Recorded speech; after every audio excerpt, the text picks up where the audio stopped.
ജിന്നുകളുടെ ലോകം. പരമകാരുണ്യകനും കരുണാനിധിയുമായ അള്ളാഹുവിന്റെ നാമത്തിൽ. സർവ്വലോക രക്ഷിതാവും പരിപാലകനുമായ അള്ളാഹുവിനാകുന്നു സർവസ്തുതിയും. നബി സല്ലല്ലാഹു അലൈഹി വസല്ലമയുടെയും കുടുംബത്തിന്റെയും സഹാബത്തിന്റെയും സജ്ജരിതരായ പിൻഗാമികളുടെയും മേൽ അള്ളാഹുവിന്റെ കരുണയും രക്ഷയും സമാധാനവും വർഷിക്കുമാറാകട്ടെ. ജിന്നുകൾ മനുഷ്യരെ പോലെ അവരുടേതായ സമൂഹമായിക്കൊണ്ട് ഈ ലോകത്ത് നിലകൊള്ളുന്നു. അവർ മനുഷ്യരുമായി ചില കാര്യങ്ങളിൽ സാദൃശ്യപ്പെടുന്നു. ഇതുവരെ നിങ്ങൾ ഈ ചാനൽ സബ്സ്ക്രൈബ് ചെയ്തിട്ടില്ലെങ്കിൽ ദയവായി നിങ്ങൾ സബ്സ്ക്രൈബ് ചെയ്യുക. കൂടാതെ ഈ അറിവുകളെല്ലാം മറ്റുള്ളവരുമായി പങ്കുവെക്കുക.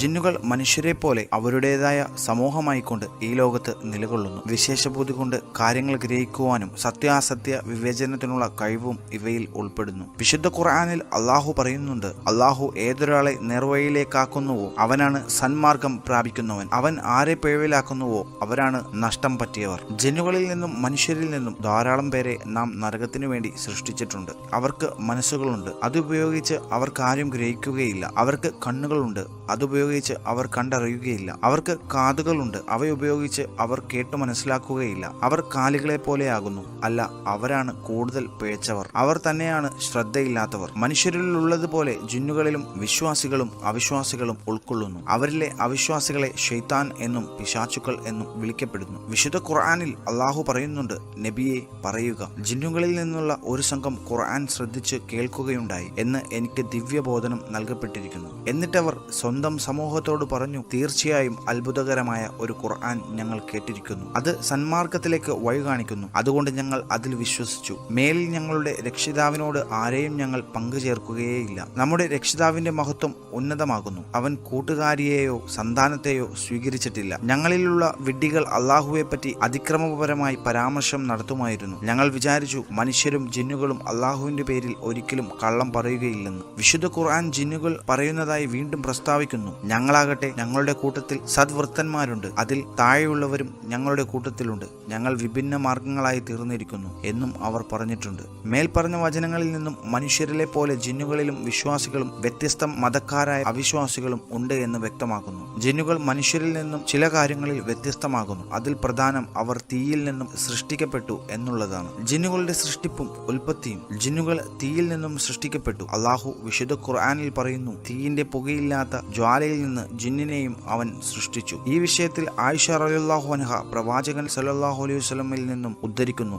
മലക്കുകൾ പ്രകാശത്തിൽ നിന്നും സൃഷ്ടിക്കപ്പെട്ടു, ജിന്നുകൾ പുകയില്ലാത്ത തീയിൽ നിന്നും സൃഷ്ടിക്കപ്പെട്ടു. നിങ്ങൾക്ക് മുമ്പ് വിവരിക്കപ്പെട്ടതിൽ നിന്നും ആദമും സൃഷ്ടിക്കപ്പെട്ടു. മനുഷ്യരെക്കാൾ മുമ്പ് തന്നെ ജിന്നുകൾ സൃഷ്ടിക്കപ്പെട്ടു എന്ന് വിശുദ്ധ ഖുർആൻ വ്യക്തമാക്കുന്നുണ്ട്. കറുത്ത ചെളി പാകപ്പെടുത്തിയുണ്ടാക്കിയ മുഴക്കമുണ്ടാക്കുന്ന കളിമൺ രൂപത്തിൽ നിന്ന് നാം മനുഷ്യനെ സൃഷ്ടിച്ചിരിക്കുന്നു. അതിനു മുമ്പ് ജിന്നിനെ അത്യുഷ്ണമുള്ള അഗ്നിജ്വാലയിൽ നിന്ന് നാം സൃഷ്ടിച്ചു. അവർ എന്തുകൊണ്ട് ജിന്നുകൾ എന്ന് വിളിക്കപ്പെടുന്നു? ജിന്നുകൾ ആ പേരിൽ അറിയപ്പെടാനുള്ള കാരണം മനുഷ്യദൃഷ്ടിയിൽ നിന്നും മറഞ്ഞു നിൽക്കുന്നു എന്നുള്ളതാകുന്നു. വിശുദ്ധ ഖുർആനിൽ അള്ളാഹു പറയുന്നു, ആദം സന്തതികളെ, നിങ്ങളുടെ മാതാപിതാക്കളെ ആ തോട്ടത്തിൽ നിന്ന് പുറത്താക്കിയതുപോലെ പിശാച് നിങ്ങളെ കുഴപ്പത്തിലാക്കാതിരിക്കട്ടെ.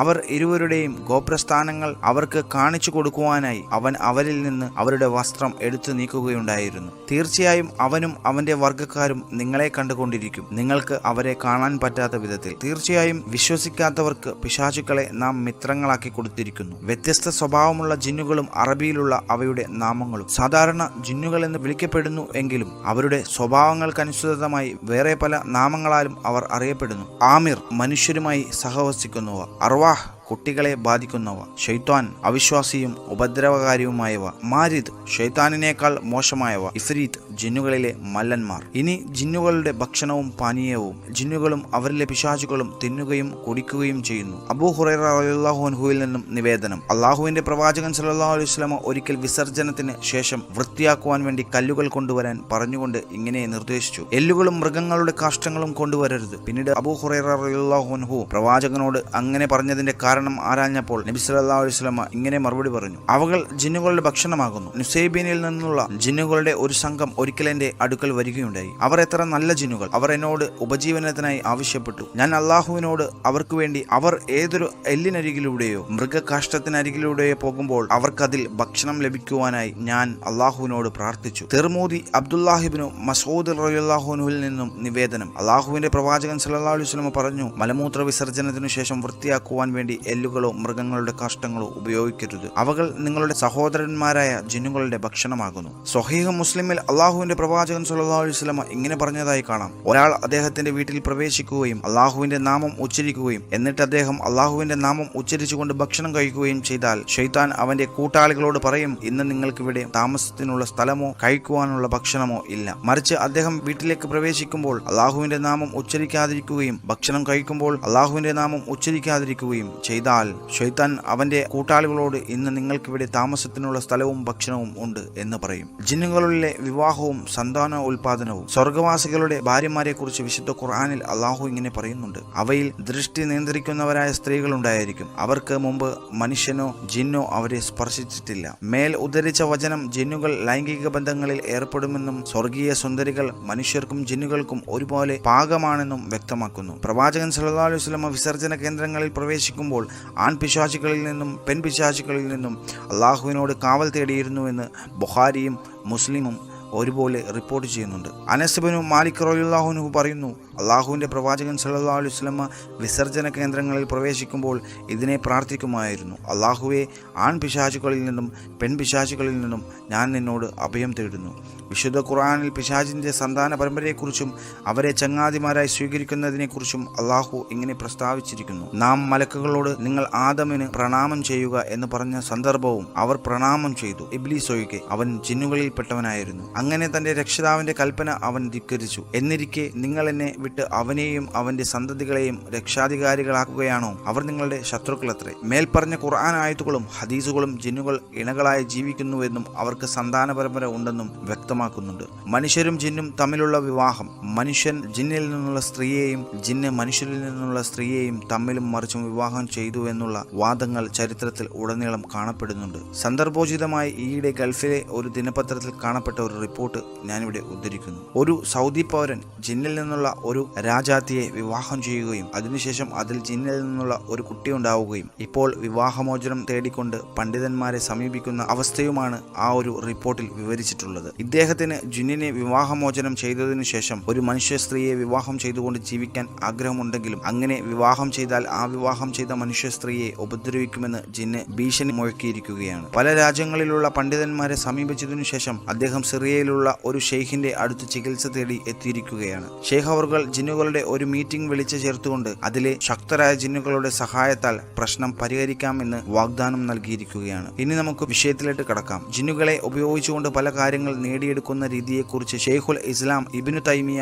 അദ്ദേഹത്തിന്റെ മജ്മൂഅ് അൽ ഫതാവയിൽ ഇങ്ങനെ പ്രസ്താവിക്കുന്നു: തങ്ങന്മാരെന്നും പുണ്യാളന്മാരെന്നും സ്വയം അവകാശപ്പെടുന്ന പലരും പിശാചുക്കളാൽ സേവിക്കപ്പെടുന്നവരാകുന്നു. ഇങ്ങനെ പിശാചുക്കളാൽ സേവിക്കപ്പെടാൻ ഇങ്ങനെയുള്ളവർ ശിർക്കൻ പ്രവർത്തകളാലും കുഫ്റാലും പിശാചുക്കളുടെ സാമീപ്യം പ്രാപിക്കുന്നു. അതുകാരണത്താൽ ഇങ്ങനെയുള്ള തങ്ങന്മാരുടെ ചില ആഗ്രഹങ്ങൾ പിശാചുകൾ സാധിച്ചു കൊടുക്കുന്നു. ഇബ്നു തൈമിയ പറയുന്നു: ഇങ്ങനെയുള്ള ഭൂരിഭാഗം ആളുകളും അള്ളാഹുവിന്റെ വചനങ്ങൾ നിഷിദ്ധ വസ്തുക്കൾ കൊണ്ട് എഴുതുന്നു. അവർ അള്ളാഹുവിന്റെ വചനങ്ങളെ അക്ഷരങ്ങൾ വിപരീതമായി എഴുതുന്നു. അദ്ദേഹം ആവർത്തിക്കുന്നു: ഇവർ അള്ളാഹുവിന്റെ വചനങ്ങൾ രക്തം കൊണ്ടോ മറ്റു നിഷിദ്ധ വസ്തുക്കൾ കൊണ്ടോ എഴുതുന്നു. അവർ പിശാചുക്കൾക്ക് ഇഷ്ടമുള്ള മറ്റു പല കാര്യങ്ങളും എഴുതുകയും അതിനെക്കുറിച്ച് സംസാരിക്കുകയും ചെയ്യുന്നു. ജിന്നുകളുടെ വാസസ്ഥലങ്ങൾ. ജിന്നുകൾ മനുഷ്യർ ജീവിക്കുന്ന ഈ ലോകത്ത് തന്നെ ജീവിക്കുന്നു. അവർ മരുഭൂമികളിലും ആൾതാമസമില്ലാത്ത വീടുകളിലും വിസർജന കേന്ദ്രങ്ങളിലും കുപ്പത്തൊട്ടികളിലും ശ്മശാനങ്ങളിലും കൂടുതലായി താമസിക്കുന്നു. പിശാചുകൾ മനുഷ്യർ ജീവിക്കുന്ന വീടുകളിലും താമസിക്കുന്നു. പ്രവാചകൻ സല്ലല്ലാഹു അലൈഹി വസല്ലം പറഞ്ഞിരിക്കുന്നു: നിങ്ങളിൽ ആരെങ്കിലും ഒരു ദിവസത്തിൽ ലാ ഇലാഹ ഇല്ലല്ലാഹ് വഹ്ദഹു ലാ ശരീക ലഹു ലഹുൽ മുൽക്ക് വലഹുൽ ഹംദ് വഹുവ അലാ കുല്ലി ഷൈഇൻ ഖദീർ എന്ന് 100 പ്രാവശ്യം ചൊല്ലുന്ന പക്ഷം അവന് 10 അടിമകളെ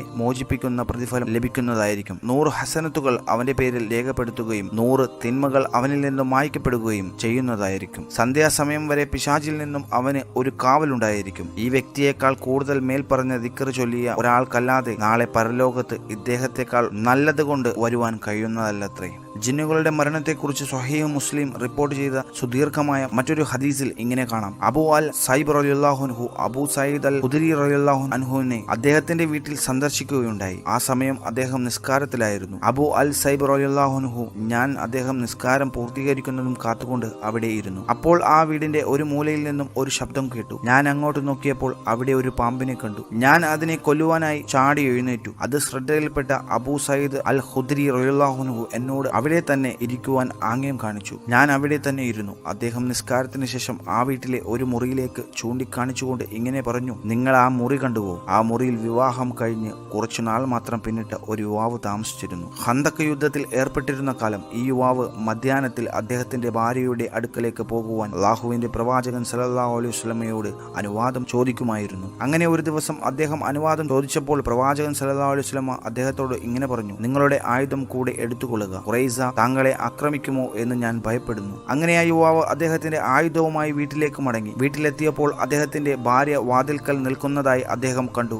ഭാര്യ വീടിന് വെളിയിൽ നിൽക്കുന്നത് കണ്ട് കോപിഷ്ഠനായ അദ്ദേഹം അദ്ദേഹത്തിന്റെ കുന്തം അവൾക്ക് നേരെ നീട്ടി. അപ്പോൾ അദ്ദേഹത്തിന്റെ ഭാര്യ അദ്ദേഹത്തോട് പറഞ്ഞു, നിങ്ങളുടെ കുന്തം താഴ്ത്തുക, എന്നിട്ട് വീടിനുള്ളിലേക്ക് കയറുക. അപ്പോൾ നിങ്ങൾക്ക് ഞാൻ വീടിന് പുറത്തു നിൽക്കുന്നതിന്റെ കാരണം മനസ്സിലാകും. അദ്ദേഹം വീടിനകത്തേക്ക് ചെന്നു. അവിടെ ഒരു വലിയ പാമ്പ് മെത്തയുടെ മേൽ ചുരുണ്ട് കിടക്കുന്നത് കണ്ട അദ്ദേഹം കുന്തം ഉയർത്തുകയും പാമ്പിനെ കുത്തുകയും അതിനുശേഷം കുന്തവുമായി പുറത്തു വന്ന് അതിനെ നിലത്തേക്ക് കുത്തി എറിയുകയും ചെയ്തു. അപ്പോൾ ആ പാമ്പ് മെല്ലെ ഒന്നനങ്ങി. പിന്നെ അദ്ദേഹമാണോ പാമ്പാണോ ആദ്യം മരിച്ചതെന്ന് ഞങ്ങൾ അറിഞ്ഞില്ല. അതിനുശേഷം ഞങ്ങൾ പ്രവാചകൻ സല്ലല്ലാഹു അലൈഹി വസല്ലമയുടെ അരികിൽ വരികയും അദ്ദേഹത്തോട് കാര്യം പറയുകയും ചെയ്തു. ഞങ്ങൾ അദ്ദേഹത്തിന് വീണ്ടും ജീവൻ ലഭിക്കുവാനും ഞങ്ങളിലേക്ക് മടങ്ങുവാനും അള്ളാഹുവിനോട് പ്രാർത്ഥിക്കുവാനായി പ്രവാചകൻ സല്ലല്ലാഹു അലൈഹി വസല്ലമ ആവശ്യപ്പെട്ടു. പ്രവാചകൻ സല്ലല്ലാഹു അലൈഹി വസല്ലമ ഞങ്ങളോട് ആ സഹോദരന് പാപമോചനത്തിനായി പ്രാർത്ഥിക്കുവാൻ പറയുകയും അതിനുശേഷം ഇങ്ങനെ നിർദ്ദേശിക്കുകയും ചെയ്തു, മദീനയിൽ ചില ജിന്നുകൾ മുസ്ലിങ്ങളായിട്ടുണ്ട്. നിങ്ങൾ അവരെ കാണുകയാണെങ്കിൽ അവരെ താക്കീത് ചെയ്യുകയും ഒഴിഞ്ഞു പോകുവാൻ 3 ദിവസം നൽകുകയും ചെയ്യണം. അതിനുശേഷം അവർ പ്രത്യക്ഷപ്പെടുകയാണെങ്കിൽ അവരെ നിങ്ങൾ കൊന്നുകളയുക, കാരണം അത് പിശാചാകുന്നു. ജിന്നുകളുടെ ആയുസ്സിനെ കുറിച്ച് വ്യക്തമല്ല, ശപിക്കപ്പെട്ട ഇബ്ലീസ് ഒഴികെ. അവൻ അന്ത്യനാൾ വരെ മറ്റു ജിന്നുകളെയും ആദം സന്തതികളെയും പിഴപ്പിച്ചുകൊണ്ട് ജീവിക്കുന്നതായിരിക്കുമെന്ന് വിശുദ്ധ ഖുർആൻ വ്യക്തമാക്കിയിട്ടുണ്ട്. അല്ലാഹു തആല പറയുന്നു, നിന്ദ്യനും തള്ളപ്പെട്ടവനുമായിക്കൊണ്ട് നീ ഇവിടെ നിന്ന് പുറത്തു കടക്കൂ. അവരിൽ നിന്ന് വല്ലവരും നിന്നെ പിൻപറ്റുന്ന പക്ഷം നിങ്ങളെല്ലാവരെയും കൊണ്ട് നരകം ഞാൻ നിറക്കുക തന്നെ ചെയ്യും.